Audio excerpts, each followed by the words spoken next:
कोणार्क का सूर्य मंदिर 13वीं शताब्दी के आसपास बनाया गया था और इसे बनाने में 12 साल लगे थे और 1200 कारीगरों ने मंदिर को बनवाया था। यह मंदिर न केवल अपनी विशाल संरचना और सुंदर वास्तुकला के लिए प्रसिद्ध है, बल्कि उन कहानियों के लिए भी प्रसिद्ध है जो सदियों से लोक कथाओं में जीवित है।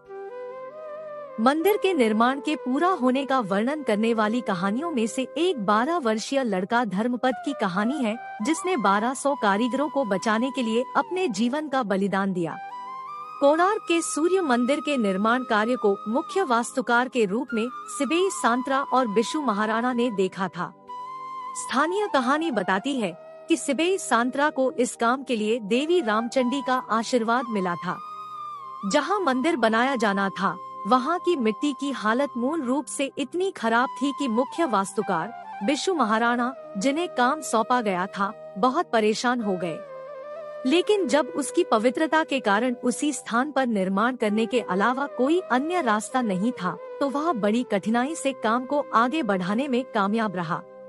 राजा और मजदूरों के बीच एक अनुबंध हुआ कि जब तक पूरा काम पूरा नहीं हो जाता, किसी को भी बाहर जाने की इजाजत नहीं दी जाएगी। वैसे भी निर्माण कार्य चल रहा था और यह पूरा होने के करीब था।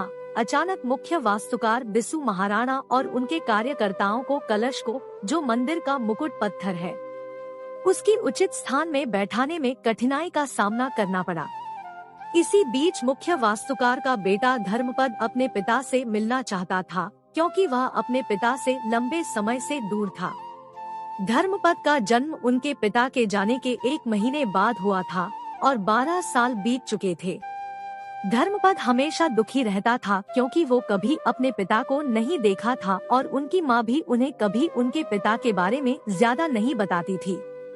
अपने 12वें जन्मदिन पर उन्होंने अपनी माँ से एक उपहार मांगा और उनकी माँ ने उन्हें अपने पिता के बारे में और समुद्र के पास कोणार्क के सूर्य मंदिर के निर्माण की उनकी जिम्मेदारी के बारे में बताया।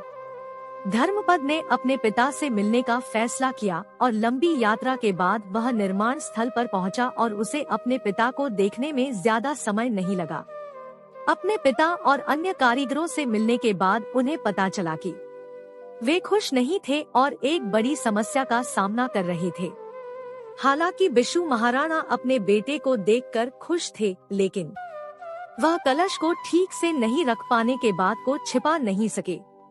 उन्होंने कहा, मेरे बेटे, हालांकि निर्माण कार्य लगभग पूरा हो चुका है, लेकिन अब हमें कलश स्थापित करने में कुछ कठिनाइयों का सामना करना पड़ रहा है। यदि हम उचित समय के भीतर ऐसा करने में विफल रहते हैं, तो राजा हमारे सिर को हमारे शरीर से अलग कर देगा। यह सुनकर लड़का तुरंत ऊपर उठ गया और उसे काम में कुछ गड़बड़ी का पता चला। वह तुरंत दोष को ठीक किया और कलश को उचित स्थान पर स्थापित किया। काम पूरा हो गया, लेकिन कारीगर अभी भी अपने भाग्य के बारे में सोच रहे थे कि अगर राजा को यह सब पता चला, तो वह निश्चित रूप से सोचेंगे कि कारीगर अपना काम ठीक से नहीं कर रहे थे, जो एक छोटे से लड़के ने इतने कम समय में कर दिया था। धर्मपद ने कभी भी अपनी उपलब्धियों के लिए महिमा, नाम या प्रसिद्धि नहीं चाही। वह खुश था कि उसने सूर्य देव के लिए मंदिर का निर्माण पूरा करके कई लोगों की जान बचाई।